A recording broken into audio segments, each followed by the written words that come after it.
เติมน้ำมันเลยแล้วก็มาแวะด้วย ลายใส่ตุ่มเอาบ่บ่ใส่เลยด่าใส่เลยด่าสบายดีพี่น้องสำหรับมื้อนี้บ่น้อยสิพาพี่พาน้องไปรอตลาดบ้านโนนสำราญพี่น้องตลาดบ้านโนนสำราญนี่ก็เป็นตลาดที่ว่าอยู่ทางภาคใต้ของประเทศลาวพี่น้องเป็นตลาดที่ว่าซุ่มซ่นน้อยๆติดถนนปกติตลาดตัวนี้ก็สิเป็นตลาดที่ว่าขายอาหารตามฤดูกาลอาหารบ้านๆเป็นกบหอยปูปลาพี่น้องเอ๋ยเอาไปส้มน้ำกันบรรยากาศตลาดก็สิประมาณนี้แหละพี่น้องคนก็หลายสุดมื้อนี้ก็เป็นเครื่องฟ้าเครื่องฝนแน่โอ้บรรยากาศก็ดีบ่ฮ้อนเฮาก็มาตั้งแต่ 6:00 นขายปลาจุดจีมาเบิ่งจุดจีนี่จุดจียามนี่เพิ่นก็มีลายอยู่เลยจุดจีนี่ก็น่าจะแม่นเพิ่นย้ายเอาเนาะถ้าเพิ่นขุดก็สิบ่ได้ลายปานนี้ดอกพี่น้องเลยเขาว่าหมูหน่อมาพี่มาเบิ่งละนี่ผักกะแยงผักหยังหนูหน้าเด้นี่หนูหน้านี่ก็ไปเฮ็ดอ้อมเฮ็ดแกงก็แซ่บตลาดก็จะเปื้อนนี่จักหน่อยพี่น้องเอ้ยเพิ่นก็บ่ทันได้ซ่อมแปลงบูรณะเพิ่นบ่ทันได้เป็นตลาดที่สมบูรณ์ดอกเพิ่นก็อยู่ในส่วนการปรับปรุงเนาะต้องหาผักเอาหอยมาบนหอยบนกบไม่ได้จะใช้ที่ว่าลายเนาะส่วนแรกคือเป็นอาหารพวกจีหน่อไม้กบปูปลาหอยนี่แหละเป็นอาหารแบบประมาณนี้แหละพี่น้องเอ้ยส่วนนี้ก็จะเป็นกุ้งปลาซิ่วมีกุ้งมีปลาซิ่วหน่อยเอาไปตำไปมกก็คือสิแซ่บดีถัดไปก็สิเป็นพวกปีกนกก็สิเป็นนกอีหยังนกเป็ดอีหยังนี่แหละน่าจะได้เป็นฟูงเลยป้าจะเป็นคนหลายๆดีบ่ฮู้ว่าเพิ่นเฮ็ดแบบใดเอานี่แหละบ่น้อยก็อยากให้พี่ให้น้องได้เบิ่งบรรยากาศสดๆแบบนี้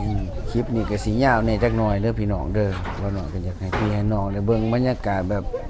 หลายๆแน่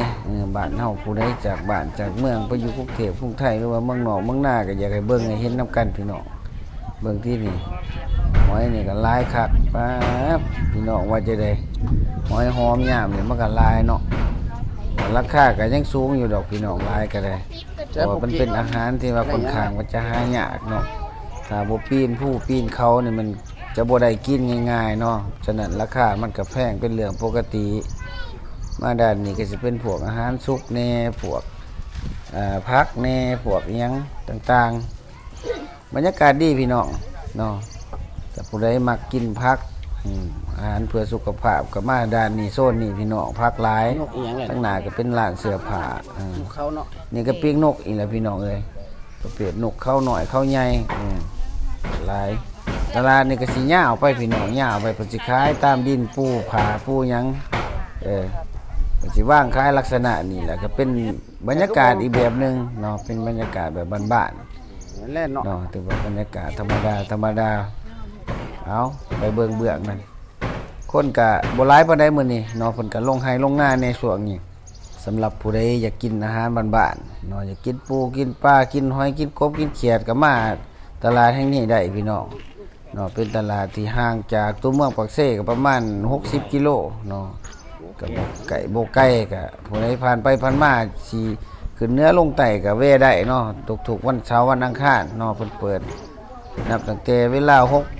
5 โมงเช้าเป็นต้นไปเนาะหอดพุ่นแหละ8 9 โมง 10 โมงพุ่นละหน่อไม้ก็หลายแห้งยามอาหารที่ว่าลักๆที่ว่าอาหารที่ว่าบ้านๆก็เป็นแกงหน่อไม้นี่แหละเนาะยามนี้แกงหน่อไม้ซุ่มกันอยู่เถียงไห้เถียงหน้าขึ้นจากหน้าให้หน้าไทไห้ไทหน้าก็สิแกงหน่อไม้แกงหอยอาหารนี่แหละเขาเอิ้นว่าอาหารตามฤดูกาลพี่น้องเอ้ยญาผู้หญิงเด็กๆเด็กน้อยก็สิมาตลาดส่วนใหญ่จะเป็นผู้หญิงดอกมาตลาดเนาะผู้ชายผู้สิมักมาตลาดก็สิแม่นผู้สิมักเฮ็ดกินอีหลีล้อคือบ่น้อยนี่จะมักมากเลยมาเลือกซื้อวัตถุดิบที่ว่ามันค่อนข้างว่าสิใหม่สดเนี่ยแหละว่าจะซะนี่ก็เป็นพวกหอย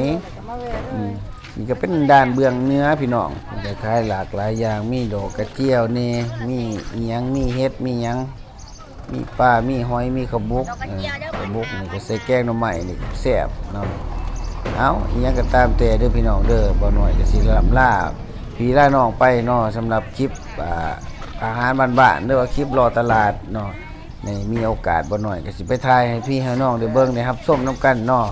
เอามีหยังก็ฝากเบิ่งฝากไลค์ฝากแชร์ซอยกันเด้อพี่น้องเด้อ